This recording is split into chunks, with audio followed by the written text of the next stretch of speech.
bit of a surprise in round 2. Jennifer, are you feeling loose and ready to take on round 3? I'm ready to roll. Old hat, how did you feel about round 1?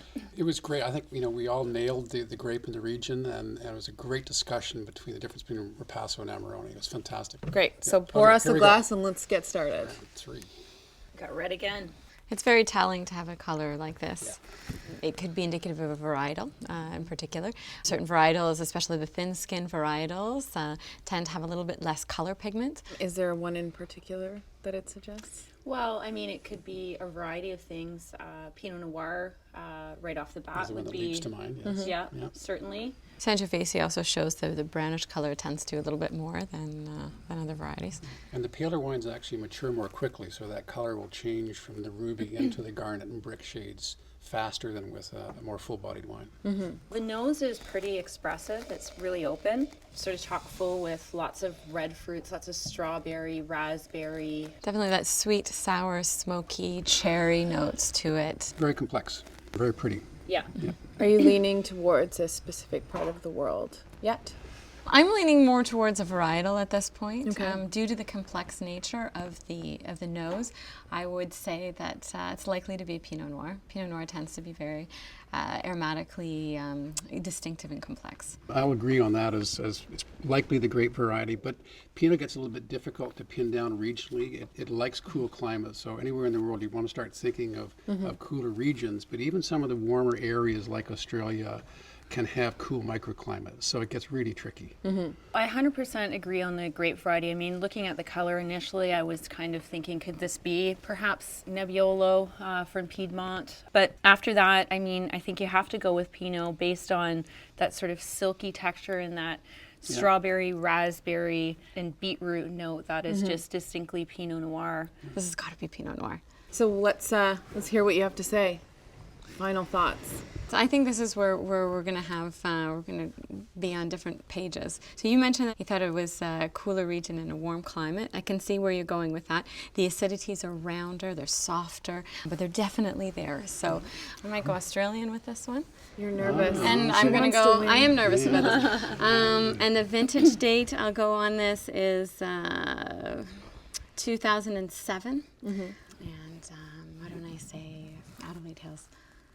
And the price? And the price, $24.95.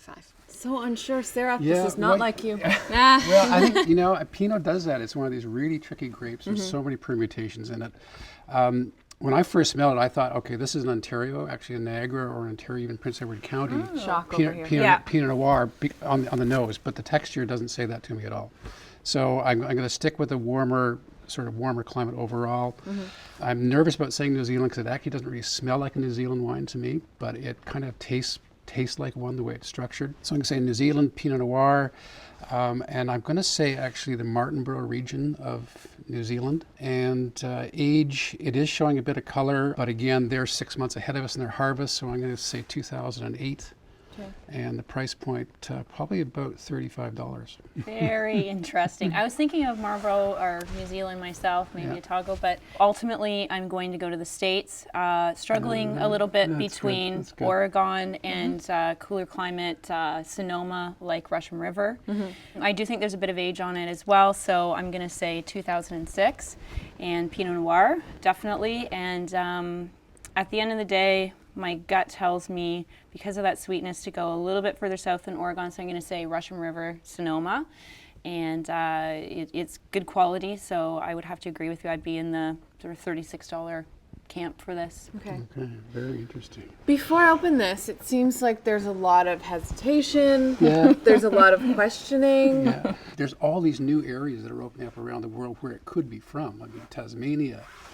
Adelaide Hills, as Sarah said. So that's the hesitation, to actually know the region. Okay. Oh, wow.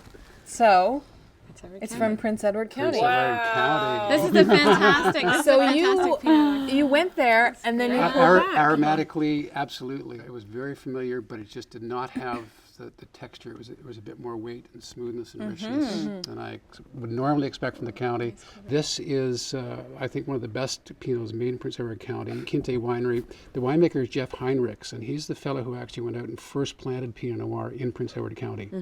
and actually wrote 2 books about the county and helped develop the whole place. He finally got his own winery going, and this is his first release, and it's received really great critical acclaim. Yeah. Well done, regardless. I mean, it's a well-made Pinot, and it's got a lot of varietal character, and it's really quite delicious. Yeah. Yeah. Another shocking round. Here we go. Anything could happen. I love it.